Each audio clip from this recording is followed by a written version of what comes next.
Dziękuję panu za wypowiedź. Poproszę pana przewodniczącego Komisji Europejskiej, José Manuel Barroso, o wypowiedź. Bardzo proszę. Merci, Monsieur le Président. En général, en ne parlant pas de ceux qui ont dit clairement et nettement qu'ils sont contre l'Union européenne et l'appartenance à l'Union européenne, je crois que je peux dire qu'il y a quand même une large convergence dans cette maison autour du programme que nous venons de présenter. Et s'il y a un élément commun que j'ai détecté dans les interventions des forces politiques les plus représentatives, c'est l'idée d'ambition, qu'il nous faut plus d'ambition en Europe.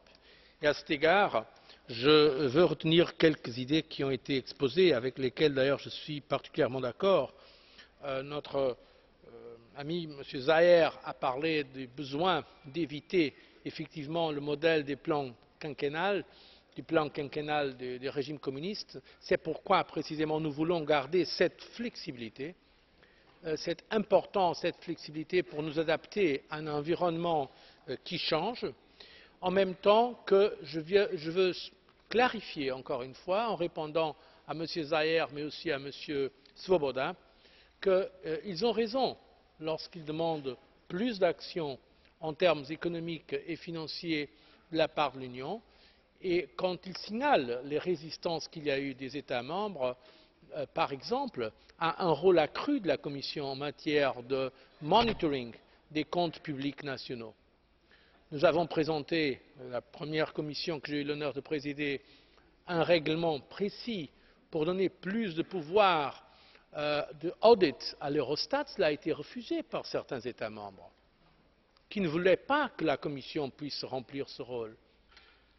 Et donc j'espère que la leçon à retirer de cette crise, c'est que nous sommes de plus en plus interdépendants, que la politique économique en Europe, ce n'est pas simplement une affaire nationale, que c'est une question bien sûr nationale, mais d'intérêt commun européen, et qu'il faut davantage de coordination. Et là, je crois que M. Zahler, M. Swoboda, Mme Sarnez, tous les autres sont d'accord pour reconnaître le besoin de cette politique économique de plus en plus coordonnée. Et c'est dans ce sens que nous allons de l'avant. Là, je tiens à souligner spécialement l'ambition exprimée par M. Swoboda, et je le remercie, d'un partenariat renforcé entre Commission et Parlement européen lorsque nous parlerons des perspectives financières, du besoin de résister à certaines lectures plutôt dans le sens intergouvernemental qu'on écoute maintenant, ce qui est surprenant, parce qu'effectivement le traité de Lisbonne va exactement dans le sens contraire,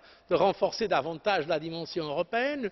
Mais j'espère qu'on peut retirer les leçons de cette crise pour davantage d'Europe et pas moins d'Europe. Un exemple, c'est, Mme Sarnez a fait une référence à la question de la réglementation financière. C'est quand même curieux, pour ne pas dire ironique, qu'après tellement de demandes de certains États membres d'action en matière de réglementation financière, les États membres, à l'unanimité, se sont mis d'accord pour réduire l'ambition des propositions que la Commission a présentées après le rapport de Larosière. Ça montre donc qu'il y a vraiment parfois une distance entre les déclarations et les décisions. J'espère qu'ensemble, Parlement européen et Commission, nous pourrons combler cette distance pour essayer d'avoir un peu plus de cohérence au niveau européen, parce qu'effectivement, nous avons besoin de cette ambition. La question importante maintenant, je tiens à le souligner, c'est de bien comprendre le principe de subsidiarité.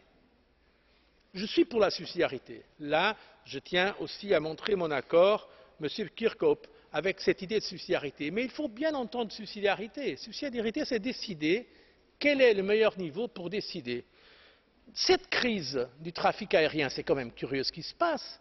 J'ai vu aujourd'hui dans la presse, et pas simplement dans la presse eurosceptique ou europhobe, tabloïde, mais dans la presse sérieuse, que l'Union européenne admet maintenant qu'elle a eu des erreurs dans sa décision en termes de suspension des vols. Mais c'est incroyable ça. S'il y a un domaine où c'est une compétence nationale, c'est le contrôle du trafic européen. La décision a été prise par chaque régulateur national européen. Mais ceux-mêmes qui sont contre les compétences au niveau européen, maintenant protestent contre l'Europe. Il ne manque que dire que c'était la Commission européenne de Bruxelles qui a créé le volcan en Islande. C'est quand même extraordinaire, cela. Alors, soyons clairs, il y a des différents niveaux de responsabilité. Le niveau national, le niveau européen. Il faut chaque cas voir quel est le niveau le plus approprié. La Commission est prête, je peux vous le dire, à assumer ses responsabilités. Mais je crois qu'on doit bâtir une alliance avec le Parlement européen pour dire clairement ce qui est notre responsabilité et ce qui n'est pas notre responsabilité. Parce que sinon, nous avons toujours ce réflexe. Et dans les moments de crise, on sait que c'est plus facile d'avoir recours à la rhétorique nationaliste, populiste, de mettre dans la responsabilité de Bruxelles, comme on dit parfois, peut-être de Strasbourg aussi, ce qui franchement relève de la responsabilité nationale. Alors faisons-le avec du bon sens. Ce qu'on peut faire au niveau européen, là où on peut ajouter de la valeur à l'action qu'on fait en respect, bien sûr, de nos États membres, qui sont des États membres démocratiques, qu'on peut se concentrer. L'agenda 2020, je crois, concentre l'Europe sur l'essentiel. Ce que nous avons besoin maintenant, c'est de la croissance, mais pas n'importe quelle sorte de croissance, une croissance plus équitable, une croissance plus verte, plus soutenable, une croissance plus intelligente, tournée vers l'avenir, pour donner des nouvelles sources de croissance en Europe. C'est comme cela qu'on peut effectivement faire face au plus grand problème, un problème que nous discuterons cet après-midi, le problème du chômage, notamment le chômage des jeunes.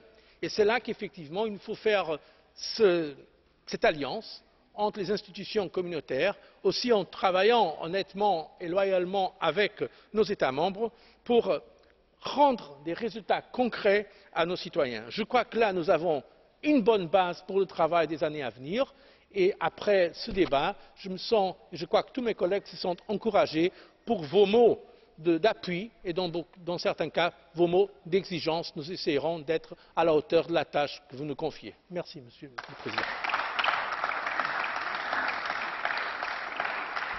Bardzo dziękuję, panie przewodniczący, za tą wypowiedź. Ja chciałem powiedzieć, że jeśli chodzi o starania Komisji Europejskiej w działaniach na rzecz naszej wspólnoty europejskiej,